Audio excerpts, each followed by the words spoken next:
bokstaven K. K er en konsonant. Her er bokstaven K.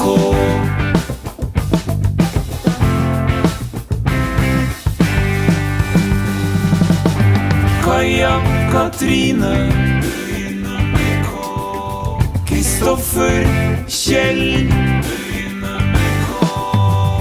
Kylling, kenguru, begynner med K.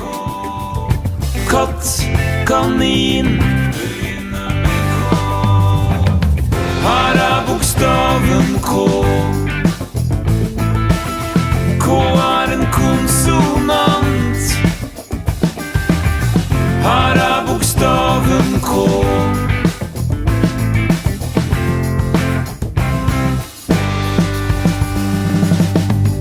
Her er bokstaven K.